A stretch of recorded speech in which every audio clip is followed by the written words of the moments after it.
오늘 설교 제목은 이것이에요. 용서받지 못할 죄인은 없다. 추수감사 주일 예배 제목이 용서받지 못할 죄인은 없다. 좀 의아하실 수도 있는데요. 오늘 추수감사 주일 예배로 드리죠. 여러분, 추수감사 주일이 무엇입니까? 하나님께서 한 해 동안 베풀어 주신 그 은혜를 기억하며 축복을 기리며 감사로 화답하는 주일이라고 말할 수가 있습니다. 여러분, 우리는 2025년 정말 빨리 한 해가 지금 지나가고 있는데 너무도 하나님께 많은 복을 누렸습니다. 무엇이죠? 물질의 축복, 관계의 축복, 성장의 축복, 보호의 축복, 평안의 축복, 그런 축복들을 하나님께서 베풀어 주셨습니다. 그런데 여러분, 감사 제목 중에 용서의 축복을 빼놓을 수가 없다라는 생각이 듭니다. 그 증거가 우리가 이렇게 주 앞에 예배 드릴 수 있는 것 자체가 하나님께 용서를 받아왔기 때문에 우리가 주 앞에 나올 수 있다는 사실, 여러분 알고 계십니까? 우리가 용서를 받았기 때문에 우리가 그 감사의 대상이신 하나님 앞에 나와 감사를, 우리 마음을 다해서 주님께 감사를 표현할 수 있는 것입니다. 우리는 한 해 동안 용서의 축복을 하늘 아버지께 받아왔습니다. 그래서 오늘은요, 하나님을 더 깊이 생각하시고 묵상하심으로 온 마음을 다해서 주님을 높여드렸으면 좋겠는데, 여러분, 용서는 기독교의 핵심 주제 중에 하나입니다. 용서는 기독교의 핵심 주제 중에 하나입니다. 기독교에 용서가 없다라고 한번 생각해 보십시오. 기독교에 용서가 없다면 그것은 기독교가 아니라고 말하는 것과 같습니다. 교회에 용서가 없다라고 생각해 보십시오. 그것은 교회가 아니다라고 말하는 것과 다르지 않습니다. 왜냐하면 교회의 주인이신 하나님은 용서하기를 기뻐하시는 하나님이시기 때문입니다. 따라서 그분의 공동체인 교회에 용서가 부재하다는 것은 하나님을 따라 사는 교회가 아니다라고 우리가 그렇게 진단할 수 있는 것이죠. 우리는 계속해서 교회에 대해서 배우고 기도에 대해서 배우고 있는데, 특별히 주기도문을 한 절 한 절 지금 주에 하고 있습니다. 세밀하게 살펴보고 있는데요. 그 이유는 이 주기도에 나타난 한 구절 한 구절의 뜻이 매우 깊고, 우리가 한 구절 한 구절을 이해했을 때 우리의 기도가 달라지기 때문에 제가 이렇게 이제 주회를 하고 있습니다. 여러분, 기도는 무엇이죠? 우리가 계속해서 지금 기도에 대해서 배우고 있는데, 기도를 하나로 압축하자면 이렇게 말할 수가 있어요. 기도는 하나님과 교제하는 영적 소통의 시간이다라고 말할 수가 있어요. 기도는 하나님과 교제하는 영적 소통의 시간이다. 그런데 기도가 하나님을 만나는 참된 교제의 시간이 되기 위해서는 전제 조건이 있다라는 것을 예수께서 우리에게 가르쳐 주십니다. 그것은 여호와를 향한 경외의 마음을 소유하는 것입니다. 기도가 되기 위해서는 여호와를 향한 경외의 마음이 있어야 된다는 것입니다. 경외의 마음이 없다라는 것은 기도가 잘못된 방향으로 흘러갈 수밖에 없다라는 것인데요. 우리는 우리 앞에 닥친 현실을 먼저 바라보기 이전에 그 현실을 주관하시는 하나님이 누구이신지를 생각하는 자리로 나아가야 됩니다. 먼저 여호와를 우러러 바라봐야 한다는 것이죠. 우리 삶에 필요한 것들을 구하기 전에 먼저 하늘의 주권자이신 여호와를 바라봐야 합니다. 우리가 기도하는 대상이 누구이신지를 생각해야 돼요. 우리가 기도하는 대상이 누구이신지를 묵상해야 된다는 것입니다. 그래서 예수님은 땅이 아닌 하늘을 보라고 하십니다. 땅이 아닌 하늘을 보라고 하십니다. 그래서 먼저 하늘에 계신 우리 아버지를 부르라고 하세요.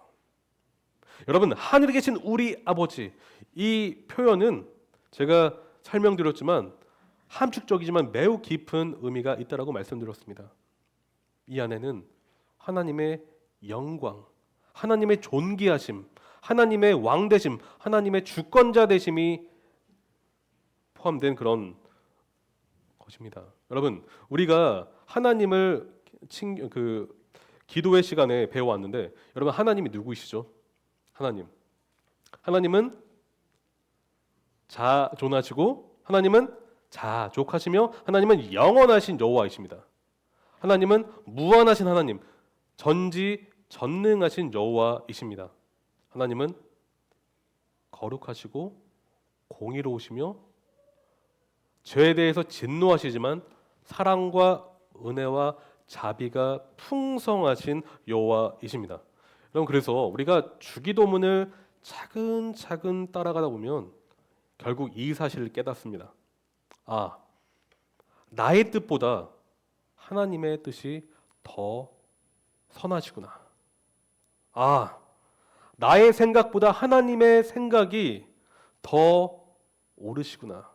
아, 나의 계획보다 하나님의 계획이 더 지혜로우시구나. 나의 주권을 천국 주인께 맡겨 드릴 때 나의 삶이 올바로 될 수가 있겠구나. 여호와의 뜻을 따라 살아가리. 일용할 양식을 신실하게 공급하신 아버지께 나아가 매일 그분을 의존하리. 여러분, 주기도에 눈을 뜨게 된 사람은 결국 이러한 고백이 흘러나오게 되어 있습니다. 주님, 오늘 하루의 삶을 주께 맡깁니다. 주님, 힘 주십시오. 지혜 주십시오. 지식을 허락해 주시고 제게 살아갈 용기, 그 담대한 마음을 주십시오. 주님, 주께서 하루치의 은혜를 공급해 주셔야만 제가 주의 아들, 딸답게 살 수가 있습니다. 주님, 이스라엘 백성이 매일 만나를 구했듯이 저 또한 매일 아버지를 만나고 은혜를 구하오니 제가 오늘 주님의 백성답게 살아갈 수 있도록 하늘의 은총을 베풀어 주십시오. 오늘 제 삶을 아버지께 의탁합니다. 여러분, 그 다음에 우리의 기도는 바로 용서라는 대주제로 흘러갑니다. 바로 감사의 원인이며 우리 감사의 이유인 용서를 간구하는 자리로 나아가게 된다는 것이죠. 12절을 다시 한번 보실게요. 12절. 우리가 우리에게 죄 지은 사람을 용서하여 준 것 같이 우리의 죄를 용서하여 주시고. 여러분, 이 본문을 이해하려면 용서가 어떤 의미인지, 용서가 어떤 특징인지를 잘 파악을 해야 되는데요. 용서의 의미와 특징을 파악함으로 인해서 오늘 이 본문을 의미를 그리고 적용점을 같이 이야기하는 시간을 가졌으면 좋겠습니다. 먼저 용서의 의미를 제가 몇 가지 말씀드릴게요. 여러분, 용서란 첫째로 이것이에요. 기억에서 지우다라는 의미가 있습니다. 용서란 기억에서 지워버리다. 기억에서 지워버리다. 그러니까 누군가가 자신에게 했던 나쁜 말이나 행동을 기억에서 지워버리다라는 의미가 있습니다. 죄와 허물을 지워버리는 것이에요. 따라서 우리가 누군가를 용서한다는 것은요, 상대방이 나에게 했던 비수가 꽂히는 그런 말, 어떤 행동, 그런 것들을 나로부터 그 기억을 나에게서 떨쳐내버리고 저 멀리 떠나보내는 것을 의미한다는 것이에요. 이 단어는 놀랍게도 이혼이라는 의미가 내포가 되어 있는데 놀랍죠. 그러니까 분리의 의미가 있어요. 분리. 좋은 의미에서. 그러니까 나쁜 것들을 나에게서 분리시킨다는 것이에요. 내 짝처럼 붙어있던 나쁜 기억들을 나에게서 분리시키고 떠나보내는 것. 그래서 더 이상 그 기억과 짝하지 않는 것, 마주하지 않는 것, 만나지 않는 것, 그런 의미가 있습니다. 이사야 43장 25절은 말하는데요. 그러나 나는 너의 죄를 용서하는 하나님이다. 내가 너를 용서하는 것은 너 때문이 아니다. 나의 거룩한 이름을 속되게 하지 않으려고 그렇게 한 것일 뿐이다. 내가 더 이상 너의 죄를 기억하지 않겠다 하십니다. 내가 더 이상 너의 죄를 기억하지 않겠다. 예레미야 31장 34절. 내가 그들의 허물을 용서하고 그들의 죄를 다시는 기억하지 않겠다. 나 주의 말이다. 주님 뭐라고 하고 계시죠? 내가 더 이상 너희 죄를 기억하지 않고 그들의 죄를 다시는 기억하지 않겠다라고 하십니다. 둘째는요, 용서는 취소시키다, 탕감해주다라는 의미가 있습니다. 취소시키다, 탕감해주다라는 의미가 있습니다. 용서는요, 빚진 자를 그 빚을 탕감해주다.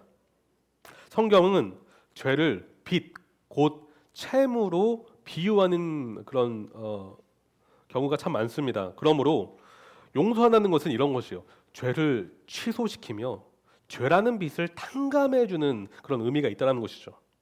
여러분 누가복음 11장 같이 보실까요? 누가복음 11장. 누가복음 11장 4절입니다. 누가복음 11장 4절.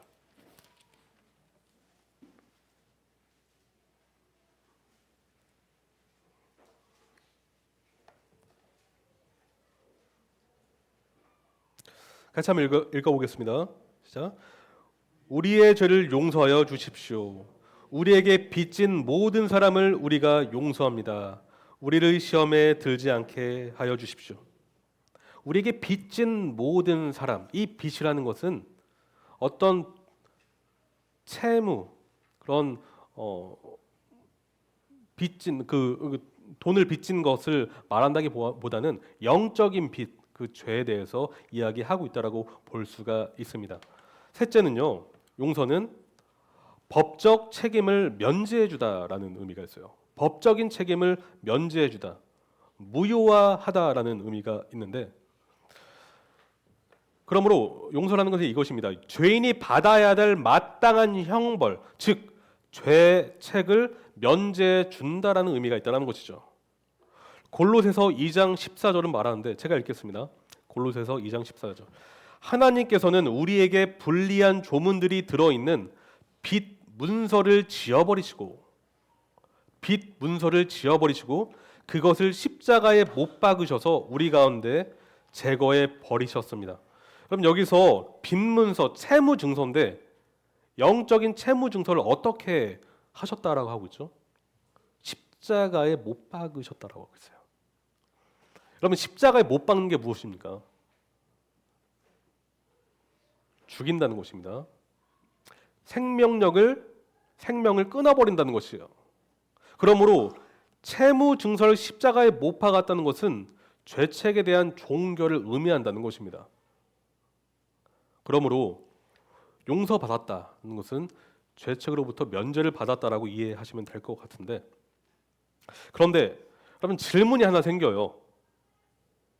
죄는 아무 조건 없이 저절로 자연스럽게 없어지는 것일까요?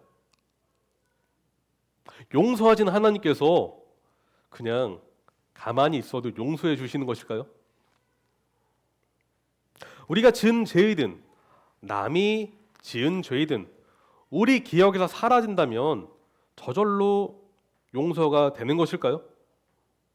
만약 그게 아니라면 도대체 누가 어떻게 용서를 받는 것일까요? 어떤 기준으로 죄 용서가 성립이 되는 것일까요? 그것은 지금 앞으로 살펴볼 용서의 특징을 통해서 그 답을 제가 제시해 보도록 하겠습니다. 용서의 특징, 첫째는 이것이에요. 용서는 하나님의 주권적 은혜의 선물입니다. 용서는 하나님의 주권적인 은혜의 선물입니다. 우리는 지난 4일간 하나님의 속성에 대해서 배웠는데 특히 은혜의 속성을 배웠어요. 여러분 은혜라는 단어 기억하십니까? 물론 잘 알고 계실 것입니다. 은혜가 무엇입니까? 은혜는 이것이 중요해요. 자격 없는 죄인됨에 대한 인식이 먼저 중요합니다. 은혜가 은혜되기 위해서는, 은혜를 이해하기 위해서는 자격 없음의 그 상태를 이해해야만 은혜가 은혜될 수 있다는 것입니다. 다시 말해, 내가 어떤 죄인인지를 알아야만 은혜가 은혜로 다가오는 것이에요. 내가 죄인이라는 사실을 인정하지 않고서는 은혜는 선물이 될 수가 없다는 것입니다. 다시 말해, 은혜는 하나님께서 자격 없는 죄인에게 주시는 하늘의 은총입니다. 다시 말해, 우리가 은혜 받을 수 있는 이유는 우리가 자격이 있어서 받은 게 아니라는 것이에요. 우리가 은혜 받은 이유는 하나님께서 사랑과 자비와 긍휼이 넘치시기 때문에 우리가 은혜 받은 것입니다. 용서의 은혜는 우리의 잘남이나 우리의 어떤 공로나 우리의 어떤 성취 때문에 받는 것이 아니라는 것이죠. 여러분, 그거 아세요? 하나님은 어떠한 피조물에게도 용서를 베풀어야만 하는 의무가 없으세요. 믿으십니까? 만약에 하나님이 그런 의무가 있으셨다면 하나님을 빚을 갚아야 되는 분으로 전락시키는 것이요. 다시 말해, 하나님이 우리에게 용서를 베풀어야 되는 의무가 있다라고 말한다면 하나님을 마치 빚쟁이로 여기는 것과 다르지 않다라는 것입니다. 그런데 그러지 않다라는 것이에요. 용서가 주권자의 은혜로운 선물이 되기 위해서는 의무가 아니라 하나님의 기뻐하시고 자발적이시고 자유로운 뜻에 근거한 선물이 되어야만 된다라는 것이죠. 그러므로 은혜는 여러분 의무가 아니라 선물입니다. 은혜는 의무가 아니라 선물입니다. 바울은 이 사실을 증언하는데 에베소서를 같이 한번 보시겠습니다. 에베소서 2장 8절에서 9절.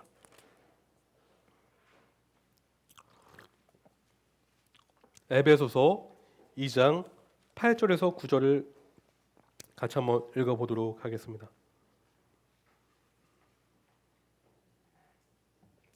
같이 읽을게요. 에베소서 2장 8절에서 9절 시작. 여러분은 믿음을 통하여 은혜로 구원을 얻었습니다. 이것은 여러분에게서 난 것이 아니요 하나님의 선물입니다. 행위에서 난 것이 아닙니다. 그러므로 아무도 자랑할 수 없습니다. 우리가 받은 은혜는 우리의 잘남 때문이 아니기 때문에 누구도 자랑할 수 없다라는 것이 바울의 이런 말씀이신 거죠. 둘째를 보시면 용서의 특징 두 번째는 용서는 조건적입니다. 용서는 조건적입니다. 용서는 조건적입니다. 용서는 하나님께서 베푸시는 주권적인 은혜의 선물이지만 그럼에도 불구하고 그 혜택을 누릴 수 있는 사람은 제한적이에요. 모든 사람이 자연적으로 그 혜택을 누리는 것이 아니라는 것입니다. 왜냐하면 죄는 반드시 그 대가를 지불해야만 해결되는 것이기 때문입니다. 다시 한번 말씀드릴게요. 왜냐하면 죄는 반드시 그 대가를 지불해야만 해결되는 것이기 때문입니다. 성경은 죄의 삭은 사망이라고 말하고 있고 죄가 장성하면 사망을 낳는다라고 말하고 있어요. 로마서와 야고보서는 명확하게 말씀하고 있습니다. 또한 출애굽기 34장 7절에서는 악과 허물과 죄를 용서하시는 하나님이시지만 죄를 벌하지 않은 채 그냥 내버려 두지는 아니하신다라고 말씀하고 있습니다. 하나님은 사랑이 넘치는 하나님이시만 공의롭고 거룩하신 하나님이시기 때문에 주님은 자신의 속성에 위배되는 행동을 결코 하실 수가 없는 주권자이십니다. 여러분, 자녀 양육을 한번 생각해 보셨으면 좋겠어요. 자녀 양육을 예로 한번 들어보겠습니다. 여러분, 부모님은 자녀를 사랑합니다. 자녀 사랑하지 않는 부모는 없죠. 그래서 사랑하기 때문에 용납해주고요, 인내로 반응을 하는 것이 부모입니다. 그러나 죄를 범한, 의도적으로 죄를 범하고 있는 자녀를 무조건적으로 용납하고 용서하지는 않습니다. 여러분, 그것은 그렇게 용납하고 용서하는 것은 성경적인 사랑이 아니기 때문입니다. 제가 사랑에 대해서 말씀드릴 때 사랑은 그냥 사랑이 아니라 무슨 사랑이라고 말씀드렸죠? 벌써 잊어버리신 거 아니시죠? 사랑은 거룩한 사랑입니다. 하나님의 사랑은 거룩한 사랑이에요. 자녀가 죄를 범하는데 무조건적으로 용납하고 용서한다. 그것은 성경적인 사랑이 아니고 하나님의 방법이 아니라는 것입니다. 대신 부모는 자녀가 무엇을 잘못했는지 알아들을 수 있도록 설명을 해줘요. 그리고 자녀가 자신의 잘못을 인정할 수 있도록 도와줍니다. 그래서 용서를 구하게 하고 더 나아가 자신이 했던 잘못에 대한 책임을 일부 지게 해줍니다. 이 과정을 통해서 자녀는 깨달아요. 용서를 받기 위해서는 자신의 잘못을 솔직하게 인정을 해야 되는구나. 그리고 죄는 책임과 대가를 요구하는구나 라는 것을 말이죠. 그래서 그 자녀는 바로 그리스도의 십자가 복음이 무엇인지를 아는 자리로 점점 나아가게 된다는 것입니다. 저는 지금 용서의 두 번째 특징과 세 번째 특징을 말씀드렸는데 이 세 번째 특징은 두 번째 특징은 첫 번째 특징과 두 번째 특징을 말씀드렸는데 두 번째 특징은 세 번째 특징으로 연결이 됩니다. 세 번째, 용서는 속죄를 요구합니다. 매우 중요한 그런 특징인데 용서는 속죄를 요구합니다. 죄는 반드시 용서를 받아야 돼요. 용서받지 않으면 해결이 안 된다는 것이에요. 그런데 여러분, 죄를 용서받을 수 있는 유일한 방법이 무엇인 줄 아십니까? 그 방법은 속죄예요. 속죄에 대해서 들어보신 적 있으실 거예요. 속죄는 죄를 덮어버리는 것이에요. 속죄는 죄를 제거해버리는 것입니다. 그래서 깨어진 하나님과의 관계를 회복시키는 수단으로 속죄가 작용을 하는데 속죄의 핵심은 이것입니다. 다른 누군가가 죄의 값을 지불해야만 속죄가 성립이 돼요. 돈을 내서 갚아야 된다는 것이에요. 그래서 대신 속죄하는 제물, 바로 대속물을 통해 죄의 값을 지불해야만 그 죄가 없어질 수 있다는 것이 속죄의 개념입니다. 반드시 대가를 치러야만 된다는 것이죠. 구약 시대에 하나님은 동물 제사를 통해서 죄를 속해야 된다는 것을 이스라엘 백성에게 가르쳐 주셨습니다. 그래서 제사 때 죄를 지은 사람은 제사장 앞에 올 때 그냥 혼자 오는 것이 아니라 동물을 데리고 왔어요. 제사장 앞에 죄를 자백하고 회개하는 가운데 동물을 줌으로 인해서 제사장이 그 동물 머리에 안수를 합니다. 여러분, 안수를 하는 것은 바로 그 죄인의 죄를 동물에게 전가시킨다는 의미가 있어요. 그러니까 죄인의 자리에 지금 누가 앉는 것입니까? 동물이 앉는 것이에요. 동물이 그 죄인의 자리에 앉는 것입니다. 그래서 모든 죄가 그 동물에게 전가됨으로 인해서 제사장은 어떻게 하죠? 그 동물을 죽입니다. 죄의 삭은 사망이라는 것을 이미 구약 시대부터 하나님은 알려주신 것이에요. 죄의 값은 사망이라는 것을 알려주시는 것입니다. 바로 피의 제사를 통해서 죄 값이 치러져야만 죄가 해결된다라는 것을 알려주신 것입니다. 이것이 바로 구약 시대의 속죄 방법이었어요. 하지만 동물의 피는 본질적으로 불완전하여 죄를 완전히 없앨 수 없었다는 것입니다. 완전하고 영원한 속죄를 낳기에는 근본적으로 충분하지 않았어요. 불충분했다는 것이죠. 그래서 히브리서 기자는 황소와 염소의 피가 죄를 없애줄 수는 없었다라고 10장 4절에서 증언하고 있어요. 황소와 염소의 피가 죄를 없애줄 수는 없었다. 그래서 구약의 제사는 해마다 죄를 기억하게 만드는 효력이 있었다라는 것인데 그럼에도 불구하고 온전한 제사, 온전한 속죄를 이룰 수는 없었다는 것입니다. 여러분, 동물의 피는, 동물 제사는 그림자 역할을 했었어요. 그림자, 상징이었다는 것입니다. 무슨 그림자였을까요? 어떤 실체를 바라보게 하는 그림자였을까요? 그것은 바로 그리스도 예수, 그 분의 십자가 희생의 제사를 알려주는 그림자였다는 것입니다. 히브리서 9장 12절 같이 보실까요? 히브리서 9장 12절. 히브리서 9장 12절을 같이 보시겠습니다.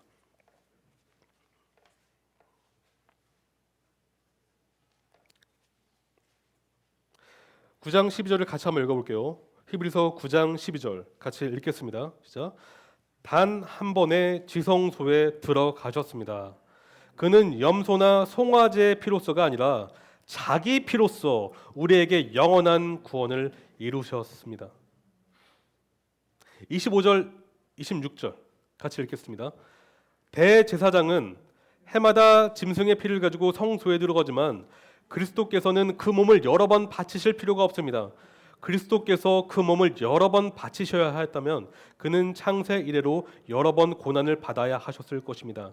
그러나 이제 그는 자기를 희생 제물로 드려서 죄를 없이 하시기 위하여 시대의 종말에 단 한 번 나타나셨습니다. 27절 28절 읽겠습니다. 사람이 한 번 죽는 것은 정해진 일이요 그 뒤에는 심판이 있습니다.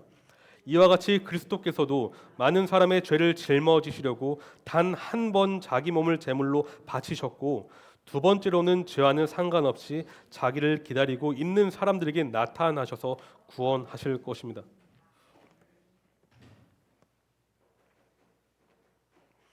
여러분,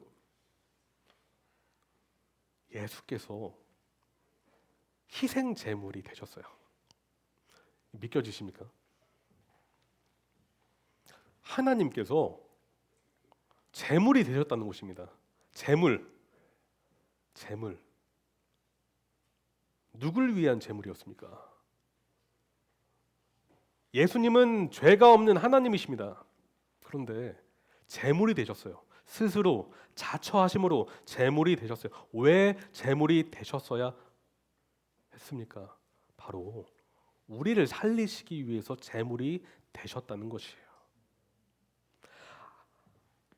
여호와 하나님 아버지께서는 성자, 당신의 목숨과도 같은 아들에게 죄를 그의 머리에 안수하심으로 우리의 모든 죄를 예수께 전가시키셨다는 것이에요. 우리가 앉아야 될 그 죄인의 자리에 예수께서 그 자리에 앉으셨다는 것입니다. 우리가 달렸어야 될 그 십자가에 예수께서 대신 달리셨다는 것입니다. 여러분, 우리가 십자가를 이해했을 때, 십자가 복음을 바라볼 때는 내가 달렸어야 될 그 십자가에 예수께서 달리셨다는 사실을 기억해야 돼요. 그런데 너무 놀라운 일이 십자가에서 일어났어요. 죄에 대한 하나님의 거룩하신 분노가 우리가 아닌 아들 예수께 모두 쏟아부어졌을 때 그 십자가를 통해서 거룩과 사랑이 온전히 연합하게 됐다는 것이에요. 거룩과 사랑이 십자가를 통해서 만나게 됐다는 것입니다. 하나님은 공의롭게 심판하셨지만 하나님은 사랑으로 죄인을 예수 그리스도를 통해서 구원시키셨습니다. 그러므로 예수님의 보혈이 우리 죄를 모두 없애기에 충분하기 때문에 우리는 예수 그리스도를 통해서만 구원의 길을, 구원의 역사를 경험할 수 있다는 것이죠. 저는 여러분에게 묻고 싶어요. 여러분은 진정으로 예수님의 속죄를 의존하고 계십니까? 여러분은 진정으로 여러분의 죄가 예수께 모두 쏟아 부어짐으로 인해서 예수님을 통해서 구원받을 수 있다는 사실을 믿으십니까? 만약 이 자리에 아직 죄 용서함에 대한 그런 경험이 없으시다고 한다면 여러분 죄를 회개하시고 예수 그리스도 앞에 나아가시길 바랍니다. 예수 그리스도를 믿으시길 바랍니다. 그 길만이 여러분이 죄 용서를 받을 수 있는 유일한 길이라는 사실을 믿으시길 바랍니다. 네, 용서의 특징 네 번째인데요. 용서는 관계를 회복시킵니다. 용서는 관계를 회복시킵니다. 죄를 회개하고 주 예수를 구세주와 주인으로 영접한 사람에게는 어떤 선물이 주어진지 아세요? 하나님과 단절되었던 관계가 회복되는 은혜가 따르게 돼요. 용서는 반드시 관계 회복을 낳습니다. 첫째로는 수직적인 관계, 하나님과 멀어졌던, 끊어졌던, 단절됐던 관계가 다시 회복됨으로 인해서 하나님과 가까워질 수 있는 그런 이제 기회가 열리게 됐다는 것이요. 그런데 하나님과 가까워진 사람은 반드시 이 자리로 나아가는데 그것은 수평적인 관계 회복, 바로 주위의 형제자매, 가까이 있는 남편과 아내, 형제자매, 나랑 관계가 좋지 않았던 그런 사람들, 친구들, 친척들, 지인들 과의 관계가 달라지기 시작한다는 것이에요. 상대방이 달라져서가 아니라 내가 달라졌기 때문에 달라진다는 것이에요. 여러분 기억하십시오. 상대방이 달라져야 관계가 달라지는 게 아닙니다. 내가 바뀌어야 관계가 달라집니다. 다시 말해, 내가 바뀌지 않으면 변화는 시작되지 않는다라는 것입니다. 진정한 변화는 내가 주 예수 그리스도의 그 능력 안에 거함으로 인해서 바뀌어진 나의 정체성으로 말미암아 관계가 달라진다는 것을 기억하십시오. 주님을 믿게 된 사람은, 용서함 받은 사람은 이제는 전과 다른 사람이 되었어요. 왜인 줄 아십니까? 용서의 씨앗이 그 심령 안에 심겨져 버렸기 때문입니다. 용서의 씨앗이 심겨짐으로 인해서 믿음이 성장하면 성장할수록 용서의 씨앗이 새싹이 나고 점점 자라면서 가지가 트이고 풍성한 나무로 자라나게 되어 있어요.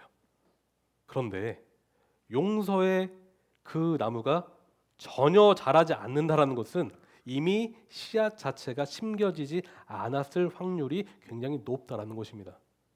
다시 말해, 나무가 작든 크든 용서의 나무는 성장하게는 되어 있다라는 것입니다. 지금까지 본문을 이해하기 위해서 쭉 달려오셨는데 시간이 거의 다 됐네요. 여러분 마태복음 6장 12절을 드디어 보겠습니다. 그러므로 여러분 마태복음 6장 12절의 기도는 수직적인 관계 회복을 경험한 사람에게 나타난 필연적인 반응이자 기도라고 말할 수가 있는 것이에요. 그래서 주님은 이렇게 기도하라고 하십니다. 우리가 우리에게 죄 지은 사람을 용서하여 준 것 같이 우리의 죄를 용서하여 주시고, 이 기도는 우리가 다른 사람을 용서했기 때문에 주님 저를 용서해 주십시오 라고 말하는 게 아닙니다. 왜냐? 하나님께 우리가 죄 용서받는 그 조건은 우리의 용서가 아니기 때문이에요. 항상 그 조건은 하나님의 은혜로운 선물이며 십자가 속죄이기 때문입니다. 그런데 용서받은 사람의 참된 증거는 바로 용서하는 삶이라는 것을 예수께서는 이 기도를 통해서 우리에게 가르쳐 주시는 것이죠. 다른 사람을 용서하는 삶이야말로 구원의 참된 증표이다라는 것을 말이죠. 14절 15절 한번 보실게요. 6장 14절 15절. 너희가 남의 잘못을 용서해 주면 너희 하늘 아버지께서도 너희를 용서해 주실 것이다. 그러나 너희가 남을 용서해 주지 않으면 너희 아버지께서도 너희 잘못을 용서해 주지 않으실 것이다. 이것을 제가 바꿔서 거꾸로 제가 말씀드릴게요. 너희 하늘 아버지께서 너희를 용서하셨다면 너희도 남의 잘못을 용서해 줄 것이다. 그러나 너희 아버지께서 너희의 잘못을 용서해 주지 않으셨다면 너희가 남을 용서해 주지 않을 것이다. 어떤 의미죠? 우리가 용서받았다면 어떻게 해야 된다고요? 용서를 베푸는 것이 당연한 일이다라는 것을 알려주고 있습니다. 오늘 기도는 그러므로 다른 사람을 용서해 주지 않는 사람은요, 애초부터 하나님께 용서를 구할 자격이 없다라는 것이에요. 하나님은 용서 없는 사람을, 그러한 사람의 기도를 듣지 않으십니다. 왜냐하면 그는 십자가 은혜를 붙들고 있지 않기 때문입니다. 그가 어떠한 죄인인지를 망각해 버렸기 때문입니다. 그가 어떠한 은혜를 받았는지 잊어버렸기 때문입니다. 그렇다면 우리는 어떻게 해야 되는 것일까요? 저는 세 가지 적용점을 나누고 설교를 마치려고 하는데요. 첫째는 이것이요. 여러분, 받은 용서를 기억하십시오. 여러분이 받은 용서를 기억하십시오. 우리가 받은 용서가 무엇인지를 기억하는 사람이야말로 용서를 베풀 수가 있습니다. 성경은 우리에게 이렇게 권면을 하는데 에베소서 4장 32절은 말합니다. 서로 친절히 대하며 불쌍히 여기며 하나님께서 그리스도 안에서 여러분을 용서하신 것 같이 서로 용서하십시오. 서로 용서하기 이전에 뭐라고 말씀하고 있죠? 그리스도 안에서 여러분을 용서하신 것 같이. 우리의 전제는 우리가 받은 용서를, 어떤 용서를 받았는지를 알 때 용서하게 되어 있다는 것이죠. 골로새서 3장 13절, 누가 누구에게 불평한 일이 있더라도 서로 용납하여 주고 서로 용서하여 주십시오. 주님께서 여러분을 용서하신 것 같이 여러분도 서로 용서하십시오. 주님께서 여러분을 용서하신 것 같이 여러분도 서로 용서하십시오. 여러분이 받은 용서를 기억해 보십시오. 그때 여러분은 용서의 자리로 나아가실 것입니다. 둘째는요, 형제자매를 용서하십시오. 둘째는 형제자매를 용서하십시오. 오늘 기도 12절에 우리가 우리에게 죄 지은 사람을 용서하여 준 것 같이 해서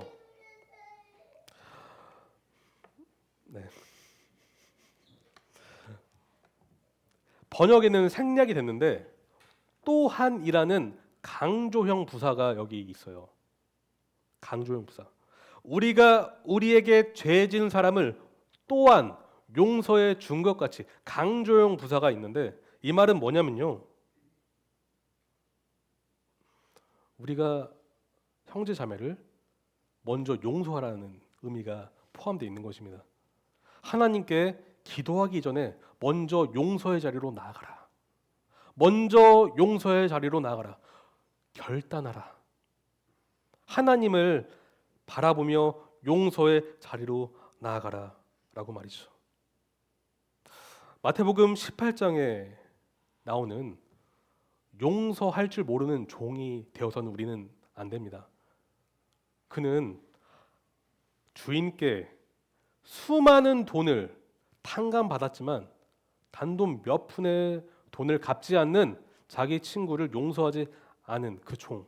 우리는 그 종이 아니라 하나님 그 주인을 상징하는, 하나님을 상징하는 주인의 모습을 닮아 용서의 자리로 나아가야 될 줄로 믿습니다. 마지막인데요, 셋째, 용서하는 사람이 되게 해달라고 기도하십시오.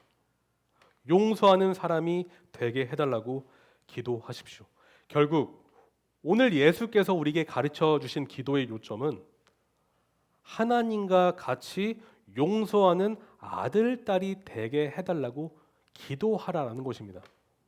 결국 예수님은 우리에게 아버지를 닮은 용서하는 사람이 되게 해달라고 기도하라고 하십니다. 우리는 더 관용하고 용납하는 천국 백성이 되어야 할 줄로 믿습니다. 여러분, 마지막으로 이를 위해서 이렇게 한번 기도해 보셨으면 좋겠어요. 하나님, 자비가 넘치는 아들, 딸이 되게 해주십시오.